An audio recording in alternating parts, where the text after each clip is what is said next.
বিশ্বাস করেন গতকালকে সারাদিন ধরে আমার মনে হচ্ছিল, বিশেষ করে যখন বরিশাল থেকে আমাদের সিকান্দার ভাই ছবিগুলো পাঠাচ্ছিল, প্রত্যেকটা ছবি দেখতেছিলাম আর মনে হচ্ছিল যে অ্যাকচুয়ালি বরিশাল না, আমি বোধহয় আর্জেন্টিনার বুয়েন্স আয়ার্সের ছবি দেখতেছি। এবং এটা বোধহয় ২০২৫ সাল না, এটা বোধহয় ২০২২ সাল। হ্যাঁ, আসলে বিশ্বকাপ জয় করে ফেরা একটা দলের প্রতি তার দেশের, তার ওই রাজধানী শহরের যে আগ্রহ থাকে এবং তাদের নিয়ে যে উচ্ছ্বাস থাকে, সেই জিনিসটা কালকে বরিশালবাসী দেখাইছে। এটা অভিনব একটা ব্যাপার, আমাদের জন্য কল্পনার বাইরে একটা ব্যাপার। আমরা বারবার গত কয়েক বছর ধরে বলি, অ্যাকচুয়ালি সেই বিপিএল এর শুরু থেকে বলি যে আমাদের প্রান্তে, প্রান্তে ক্রিকেটের দর্শক আছে। প্রত্যেকটা টিমের প্রতি এই তীব্র ওনারশিপ আছে। কিন্তু এটা যে এত বেশি, এটা রংপুরের ওই যে ট্রফি ট্যুর দেখেও কল্পনা করতে পারি নাই। এইরকম লোকসমুদ্র বরিশালের বেলস পার্ক নামে এই জায়গাটায়, এটা কোনোভাবে কল্পনা করতে পারিনি। এই যে লোকসমুদ্র, এইটার আসলে মিনিংটা কি? সেই জিনিসটা একটু সংক্ষেপে বলতে চাই। আরেকটা জিনিস বলতে চাই যে প্লিজ ফারুক ভাই, প্লিজ এই জিনিসটা মিস করবেন না। এই চান্সটা যুগে, যুগে বেশি আসে না। চান্সটা আসছে, বরিশালের একটা কর্তৃপক্ষ এই জনজাগরণ তৈরি করতে পারছে ক্রিকেটের জন্য, বিপিএল এর জন্য। এটা যেকোনোভাবে ওকে ইউজ করতে হবে। সেটা কিভাবে ইউজ করা সম্ভব সে সম্পর্কেও একটু ২ কথা বলব। আবারও ওই কথাটা দিয়ে শুরু করি যে আমার কালকে বরিশালের বেলস পার্কের ছবিগুলোরে কোনোভাবেই বাংলাদেশের কোনো ছবি মনে হয় নাই। মনে হয়েছে যে বুয়েন্স আয়ার্সে মেসিরা বোধহয় ট্রফি নিয়ে ঢুকতেছে। ওদের যাওয়ার কথা ছিল বরিশাল টিমের লঞ্চে। এই নিয়ে টানা ২য় বার ওরা প্ল্যান করল এবং কি কারণে আমি ঠিক জানি না, এখনো ভেতরের খবর পাইনি। সম্ভবত আসলে এতগুলো খেলোয়াড়ের ওই যে দীর্ঘ জার্নি, বরিশাল লঞ্চে যেতে তো অনেক সময় লাগে। আজকাল অবশ্য খুব দ্রুতগামী কিছু লঞ্চ আছে। তারপরেও অনেক সময়। খেলোয়াড়দের ওই টাইমটা বের করা। আবার এদিকে আপনারা জানেন যে গতকালকেই আমাদের ন্যাশনাল টিমের কিন্তু ক্যাম্প শুরু হয়ে গেছে। চ্যাম্পিয়ন্স ট্রফি তো একদম মানে রাত পোহালেই চ্যাম্পিয়ন্স ট্রফি। ফলে খেলোয়াড়দের সবারই অলমোস্ট ব্যস্ততা আছে। মারাত্মক ব্যস্ততা। আমার ধারণা এটাই ইস্যু। এই কারণেই আসলে ওই রোমান্টিসিজমটা হয় নাই যে লঞ্চে ট্রফি যাবে, খেলোয়াড়রা যাবে, সেটা হয় নাই। একটা চার্টার্ড বিমান নিয়ে বরিশাল দল গেছে। যাওয়ার পরেই আসলে বিস্ফোরণটা হইছে। অ্যাকচুয়ালি যাওয়ার আগেই হইছে সেইটা বলতেছি। পরে জানলাম যে বরিশাল দল যখন ফাইনাল খেলতেছে, তখন ওখানে জায়ান্ট স্ক্রিনে খেলা দেখানো হইছে। দেখেন জায়ান্ট স্ক্রিনে খেলা দেখানো, আমি নিজে একটা প্রতিষ্ঠানের সঙ্গে কাজ করি যারা হচ্ছে জায়ান্ট স্ক্রিনে খেলা দেখানোরে স্পন্সর করে বিভিন্ন সময়। তো আমার এক্সপেরিয়েন্স হচ্ছে যে ওয়ার্ল্ড কাপ ফুটবল ছাড়া কোথাও জায়ান্ট স্ক্রিনে খেলা দেখানো তেমন জমে না। মানে প্রচুর লোক হয় না। ওই অল্প কিছু খণ্ড, খণ্ড লোক হয়। ওয়ার্ল্ড কাপ ফুটবলে তাও কোন ম্যাচগুলোতে হয়? আর্জেন্টিনা, ব্রাজিল, জার্মানি কিছু, কিছু। কিন্তু বরিশালের খেলা দেখার জন্য বরিশালে জায়ান্ট স্ক্রিন লাগানো হয়েছে। সেই ছবি দেখলাম। আপনারাও দেখতে পাচ্ছেন। সেখানেও হাজার, হাজার লোক। হাজার, হাজার লোক হতবম্ব হয়ে বরিশালের খেলা দেখতেছে। আমি এটা কল্পনা করতে পারি নাই। এরপরে দেখলাম যে বরিশাল দল ট্রফি নিয়ে বিমানবন্দরে নামছে। সেখান থেকে ওদের ব্র্যান্ডেড একটা বাস নিয়ে ওরা ওই যে বেলস পার্কে যাচ্ছে। সেই জায়গাটা দেখেই আমার মূলত মনে হলো যে এটা বুয়েন্স আয়ার্সের ছবি দেখতেছি। ওই যে যখন মেসি, এমি মার্টিনেজরা ট্রফি নিয়ে যেদিন বুয়েন্স আয়ার্সে গেল। তো পার্থক্য একটাই যে মিজানুর রহমান সাহেব এইখানে বোধহয় একটু কৌশলী হতে ভুলে গেছেন। সেটা হচ্ছে একটা ছাদ খোলা বাস হইলে ব্যাপারটা আরো রোমান্টিক হতো। মানে খেলোয়াড়রাও ফিল পাতো এবং রাস্তার ২ পাশে যে জনতা জড়ো হইছিল, দেখতেই পাইছেন আপনারা ছবিতে, এখনো দেখতে পাচ্ছেন যে জনতার কি উৎসাহ। এর ভেতর থেকে বাসটা যাচ্ছে, লোকজন উকি-ঝুঁকি দেওয়ার চেষ্টা করতেছে যে যদি একটু তামিমকে দেখা যায়, মুশফিককে দেখা যায়, যদি একটু শান্তকে বা রিয়াদকে দেখা যায়। অনেক সেলিব্রিটি তারকা তো ওদের দলে। তো সেই জিনিসটা যখন বেলস পার্কে পৌঁছালো, আনবিলিভেবল। আবারও বলি আনবিলিভেবল। এটা আমি কল্পনা করতে পারি নাই। সিকান্দার ভাই মানে ওদের যে মিডিয়া ম্যানেজার, আমাদের খুব সিনিয়র এবং ডাকসাইটের রিপোর্টার, এখন বরিশালের মিডিয়া ম্যানেজার হিসেবে কাজ করলেন। উনি তখনই গ্রুপে ১ টা ২ টা ছবি দিছেন। ওইটা দেখেই আমি হতভম্ব হয়ে গেছি।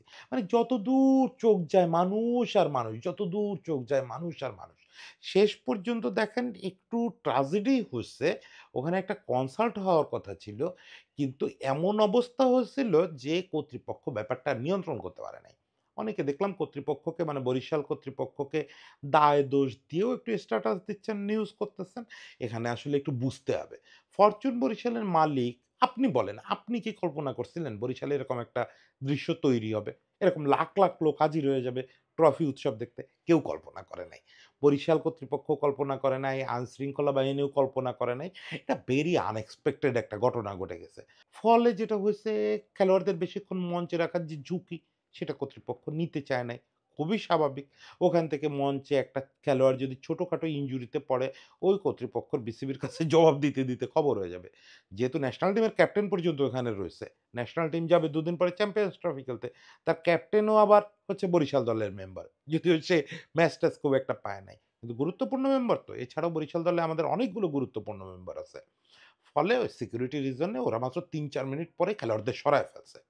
এটা একটা জিনিস হচ্ছে, এরপরে যে কনসার্ট হওয়ার কথা, কনসার্টটাও আর আয়োজন করার সাহস পায় নাই। কারণ কনসার্ট হইতে গেলে তো ওই যারা গান গাইবেন ওনাদের নিরাপত্তার ব্যাপার আছে। তারপরে sound system, proper sound system আসলে হয় নাই। হওয়ার কথাও না। ওনারা ধরে নিয়েছেন যে ১০-১২ হাজার লোক হবে, এটার জন্য একটা সাউন্ড সিস্টেম এরেঞ্জ করছে। এখন আপনি ১.৫-২ লাখ লোককে কিভাবে ওই সাউন্ড সিস্টেম দিয়ে রিচ করবেন? প্রান্তে যারা আছে তারা অলরেডি হৈ হুল্লোড় শুরু করে দিছে। ফলে সবটা বন্ধ করে দ্রুত সরে আসতে হয়েছে। পুরোটা আমার কাছে পজিটিভ সাইন মনে হচ্ছে। আপনি চাইলে নেগেটিভ ওয়েতে দেখতে পারেন। তবে এখানে গ্লাস অর্ধেক খালি না। খুব সামান্য একটু খালি। ওই সামান্য একটু খালি নিয়ে আপনি নেগেটিভ কথা বলতে পারেন। আমি পজিটিভটাই দেখতে চাই। আমি বলতে চাই যে গ্লাসের ৯০ ভাগই পানি আছে। এই ৯০ ভাগ পানিটা আমরা কল্পনা করতে পারি নাই। আমরা মুখে বলছি। আমরা যখন বিপিএল শুরু হয়েছে তখন থেকে বলছি যে ঢাকার বাইরে একটা বিরাট সমর্থক গোষ্ঠী ওয়েট করতেছে। বিপিএলকে শুধু তাদের কাছে আমাদের নিয়ে যেতে হবে। নিয়ে গেলে বিপিএলকে জমায়ে ফেলা, বিপিএলকে লাভজনক করা এটার দায়িত্ব তাদের। একদম তাদের দায়িত্ব। কিন্তু এটা যে এই অবস্থা এটা কল্পনা করতে পারিনি। দেখেন রংপুর এক পশলা দেখালো।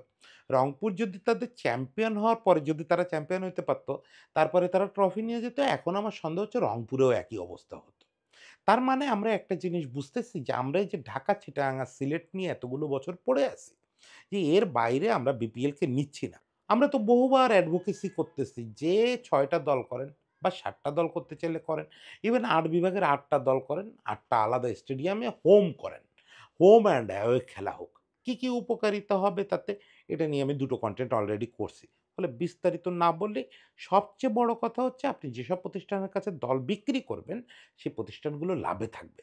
তারা অযথা এখানে চ্যারিটি করতে আসবে না। বিজনেসও হবে। কিভাবে বিজনেস হবে? ওখানে গেট মানির ব্যাপার আছে, ওখানে লোকাল স্পন্সর কালেকশন এর ব্যাপার আছে। যেখানে ধরেন আজকে সাদিদ একটা দারুণ কথা লিখছে যে, আপনি যদি বিপিএল হোম অ্যান্ড অ্যাওয়ে করেন, তাহলে বরিশালে কয়টা ম্যাচ হবে? এখনকার সিস্টেমে ৬ টা ম্যাচ হবে। এই যে লোক আজকে হাজির হয়েছিল, ৬ টা ম্যাচে যদি প্রত্যেকরে আপনি ইউনিক দর্শক ঢুকান যে, একজন একটার বেশি ম্যাচ দেখতে পারবে না। তাও তো ৬ টা ম্যাচে সব দর্শক মাঠে গিয়ে খেলা দেখতে পারবে না। তার মানে এখানে বিরাট একটা মার্কেট এক্সিস্ট করতেছে। আপনার গেট মানি দিয়েই দলগুলো বিরাট আয় করে ফেলবে। আপনি এই দলগুলোকে লিস্ট চ্যারিটি করতে হবে না। লিস্ট প্রতি বছর পানিতে টাকা ফেলতে হবে না। তার মানে টুর্নামেন্ট সাস্টেইনেবল হয়ে যাবে। আপনি এখান থেকে ওনারশিপ পাবেন লোকেদের। সারা দেশ জুড়ে যে হইচই সেইটা হবে, একটা ব্র্যান্ডিং হবে। ভিন্ন, ভিন্ন ধরনের উইকেটে খেলা হবে। আজকে শুধু হোম অ্যান্ড অ্যাওয়ে করা হয়তো দর্শকের কথা ভেবে না। দর্শক তো মূল প্রাণ। সেই সঙ্গে একেক জায়গায় একেক ভেন্যুতে একেক রকমের উইকেট হবে। কি অসাধারণ একটা ব্যাপার হবে। মূল ব্যাপার হচ্ছে এই দর্শকরা প্রুভ করে দিলে যে এই প্রজেক্টটা লাভজনক। এই দর্শকরা রংপুরে এবং তারপরে বরিশালের বিস্ফোরণে তারা বলে দিল যে, "আপনারা আমাদের কাছে খেলা নিয়ে আসলে আমরা আছি।" দেখেন আগের দিন আমি কনটেন্টে বলছিলাম যে, এখানে সুভেনির বিক্রি করেও মালিকরা অনেক টাকা আয় করতে পারে। ২-১ জন কমেন্ট করছিলেন, "বাংলাদেশে সুভেনির বিক্রি হবে?" হবে। আমি নিজে দেখছি যে আমার ছোট, ছোট ভাই যারা ইউনিভার্সিটিতে পড়ে, কলেজে পড়ে, হাত খরচের টাকা বাঁচায় প্লেয়ার্স এডিশন জার্সি কেনে, রিয়াল মাদ্রিদের জার্সি কেনে, বার্সেলোনার জার্সি কেনে, আর্জেন্টিনার জার্সি কেনে। একটা প্লেয়ার্স এডিশন জার্সির দাম ৳১,৫০০ থেকে ৳২,০০০। সেখানে আপনি যদি ৳৬০০-৭০০ একটা প্লেয়ার্স এডিশন বরিশাল পায়, বরিশালের ছেলেপেলে হাতের কাছে বসে শুধু বিএম কলেজের ছেলেপেলে কিনে আপনার লাভে নিয়ে যাবে। সুভেনির ছোট, ছোট স্মারক জিনিস ৳১০, ৳২০, ৳৫০ বিক্রি হবে। দেখবেন ওইটাও কোটি টাকার মার্কেট হয়ে গেছে। এটা বিশাল একটা ব্যাপার। আমি ব্যাপারটারে শুধু ব্যবসায় পরিণত করার কথা বারবার বলতেছি কেন? আমরা বিপিএলটা বড় ফালতুভাবে চালাচ্ছি। সেই ২০১২ থেকে এই ২০২৫ পর্যন্ত। মনে হয় একটা দায়সারা কাজ। এটা বোধহয় ক্রিকেট বোর্ডের একটা চ্যারিটি। ক্রিকেট বোর্ডও লাভ করতে পারে না, দলগুলোও লাভ করতে পারে না। কিছু ক্রীড়ান্ত প্রাণ এই মিজানুর রহমান সাহেবের মতো। উনি নিজে একজন স্ট্রাগলার, আমি আগে যেটা বলছি যে জুতার কারখানায় চাকরি থেকে শুরু করে এখন দেশের বড় শিল্পপতি। উনার প্রাণ ক্রিকেটে, তাই তো প্রতি বছর এখানে কোটি, কোটি টাকা খরচ করেন। কতক্ষণ? কতক্ষণ আপনি এই লোকটার পকেট থেকে এই টাকাটা নিবেন? কতক্ষণ লসে রাখবেন? কতক্ষণ বিসিবি ফান্ড ভাইঙা এই কাজটা চালাবে? এইভাবে চলে না। এভাবে সাস্টেইনেবল একটা প্রজেক্ট চলে না। আপনাকে বিজনেসেই ভাবতে হবে। আসলে তো এই দর্শক আমাদের প্রাণ। এই যে বাংলাদেশে ক্রিকেট খেলাটা চলে, ফুটবল খেলাটা চলে। দেখেন ফুটবল কিন্তু ছোট্ট করে হলেও জায়গাটা ধরে ফেলছে। যে জায়গাটা ক্রিকেট এখনো ধরতে পারতেছে না। ফুটবলে যেটা বিপিএল হয়, ওদের নামও কিন্তু বাংলাদেশ প্রিমিয়ার লিগ। ফুটবলের বিপিএল কিন্তু ওরা ফেনীতে করে, কুমিল্লায় করে, সিলেটে করে, গোপালগঞ্জে করে, ঢাকায় করে, অনেকগুলো ভেন্যুতে করে। প্রচুর দর্শক হয়। আমি সিলেটের একটা ফুটবল ম্যাচের ভিডিও দেখতেছিলাম। ওইখানে সম্ভবত বিশ্বকাপ ম্যাচের চেয়ে বেশি লোক হাজির হয়ে গেছিল। ফুটবল কিন্তু দর্শকটারে গ্রাব করতে পারছে। কিন্তু সালাউদ্দিন ভাইয়ের এই ইগো, তারপরে ইগনোরেন্স এইসব মিলায় কোনো কাজে লাগে নাই। এ দর্শকই হইছে শুধু।